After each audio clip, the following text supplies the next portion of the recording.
ፊታችሁን የሚያጠራና ቆዳችሁን የሚያለሰልስ ምርጥ የሩዝና የቡና ሳሙና ይዤላችሁ መጥቻለሁ። በቀላሉ ቤት ውስጥ አብረን እንሰራለንና ለፊት ጥራት ለቆዳችሁ ልስላሴ በጣም ምርጥ የፊት ሳሙና ነው።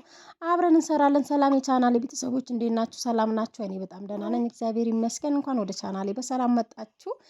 ለቻናሌ አዲስ ሆናችሁ ቤተሰብ እየሆናችሁ ላይክ አድርጉት፣ ቪዲዮውን በላይክ ጀምሩት።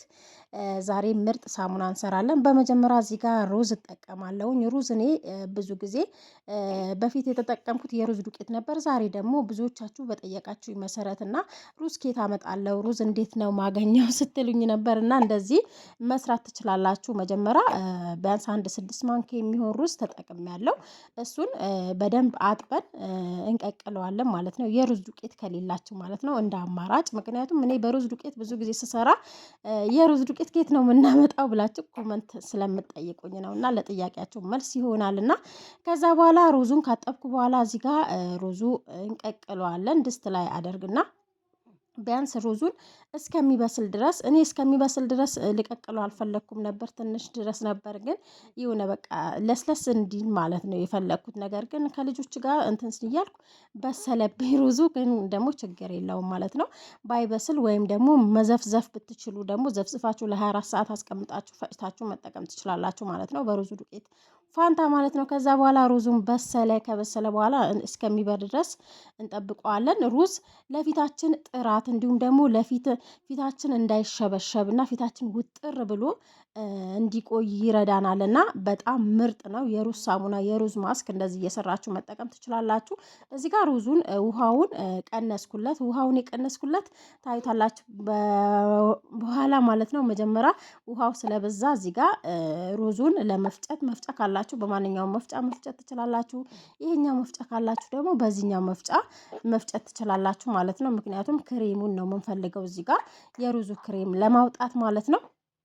ከዛ በኋላ በመጨረሻ ደግሞ ሩዙን እንደነገርኳችሁ ቢበስልም ወይም ደግሞ ትንሽ ቢበስል ያን ያክል በደንብ ባይበስል አሪፍ ነው ብዬ አስባለሁ፣ በሳሙና በዱቄት ፋንታ ማለት ነው። ከዛ በኋላ እዚህ ጋር የምጠቀመው ቡና ነው። ቅድም በቀነስኩት ውሃ በሩዙ ውሃ ላይ ነው ቡና የጨመርኩት። ይሄ ቡና በጣም ቶሎ አይቀልጥም፣ ሁሌ እምላቸዋለሁ እና ስለዚህ ሞቅ ስለሆነ ወዲያውኑ ቀለጠልኝ። አያችሁት?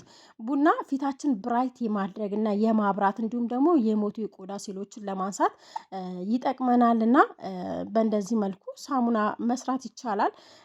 እንዲሁም በኬሚካል የተሰሩ ሳሙኖች ናቸው በአብዛኛው ጊዜ እና ስለዚህ ፊታችንን ለመጠበቅ እንደዚህ ብንሰራ ማስክ ራሱ ሁሌ ለመስራት ለማይመቻችሁ ሁሌ ማስክ ማለት ያው ሁሉም ሰው ማስክ ለመስራት የፊት ማስክ የፊት ክሬም ለመስራት የማይመቸው አለ። ነገር ግን በሳሙና መልኩ እንደዚህ ሰርታችሁ መጠቀም ትችላላችሁ። ከዛ አንድ ላይ እዚህ ጋር አዋሃድኩት ክሬሙን የሩዙ ክሬም እና እንትኑ ማለት ነው። እዚህ ጋር ግን ጨምቄ ማውጣት አለብን፣ ምክንያቱም ዋናው ክሬም ማውጣት አለብን ማለት ነው። አንድ ላይ ከቀላቀልኩ በኋላ ነው ያወጣሁት እና ለምን የሩዙ ፍግፋጊ እንዲወጣና ከዛ በኋላ ግን እንዳትጥሉት ነው ያልጣልኩትም። ለፊቴ ማስክ ነው የተቀባሁትና በጣም ነው ደስ ያለኝ የምር። በቃ ሩዝ የሆነ ፊታችሁን ውጥር ነው የሚያደርግላችሁ። እስቲ ተቀብታችሁ ቢያንስ ለ15 ደቂቃ ራሱ ብታቆዩት ማለት ነው። በሳሙና መልኩ ደግሞ ስትሰሩት በቃ ያበደ ሳሙና ነው። ሳሙናው እንዳያችሁት ነው። እስከ መጨረሻውን ቪዲዮውን ተከታተሉት። ደግሞ ላይክ ማድረጋችሁን እንዳትረሱ። እንደዚህ የሰራው ከህፃናት ጋር እኔ አስቡት እናንተ ላይክ ሳታረጉኝ ሳታልፉ ማለት ነው አይታችሁ ቪዲዮውን። ስለዚህ ላይክ ማድረጋችሁን እንዳትረሱ፣ ላይክ አድርጉኝ። ለኔም ደግሞ ይጠቅመኛል። ሼር አድርጉት፣ ለጓደኞቻችሁ ሼር አድርጉ። ምንም ችግር የለም፣ አይከፈልበትም። ለሌሎች ሊጠቅም ይችላል፣ ለእናንተ ራሱ ባይጠቅማችሁ ምናልባት እና ከዛ እዚህ ጋር እየተጠቀምኩት እኔ ናቹራል ሶፕ ነው ይሄኛው ሳሙና።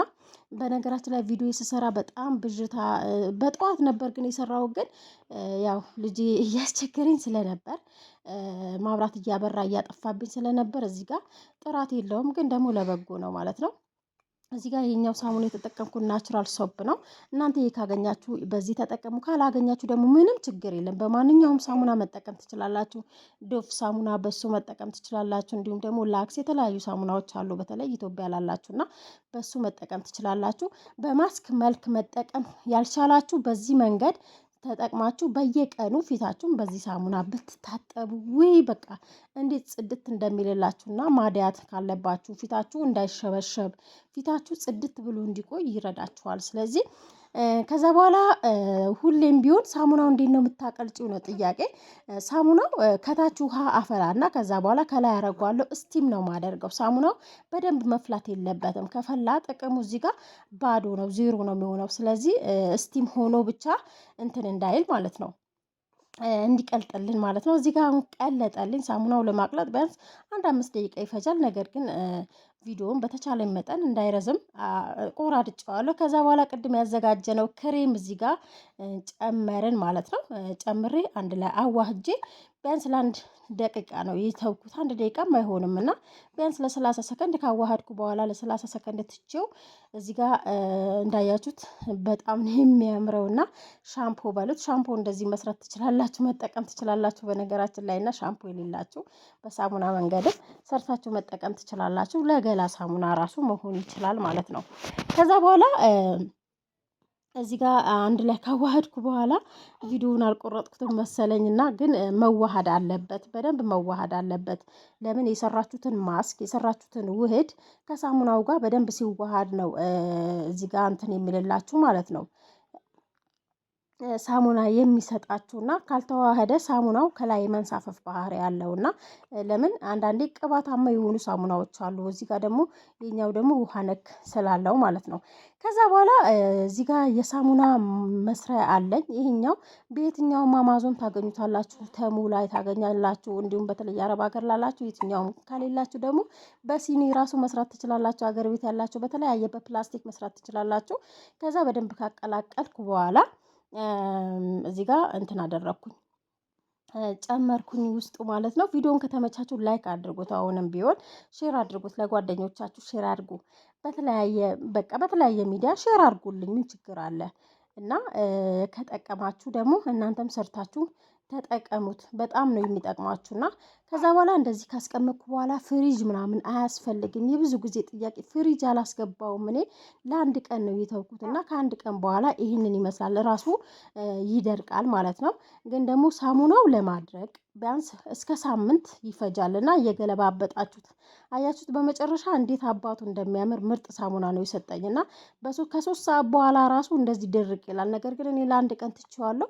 ለአንድ ቀንም አይሆንም ቢያንስ ለ12 ሰዓት ያክል ነው የተውኩት ማለት ትላንት ጠዋት ሰራሁት፣ ማምሻ አካባቢ ደግሞ አነሳሁት ማለት ነው። ስለዚህ አንድ ቀን ቢሆን ነው። በመጨረሻ ይሄንን ይመስላል ሳሙናው።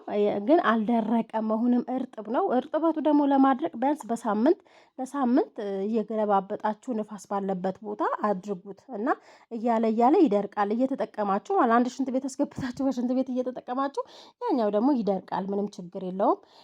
ከዛ በኋላ አረፋው ደግሞ የዛሬው የተለየ ነው። ማርያምን በጣም ነው የሚያምረው እና የተለየ በመጨረሻ ይሄንን ይመስላል። በጣም ነው የወደድኩት። በየቀኑ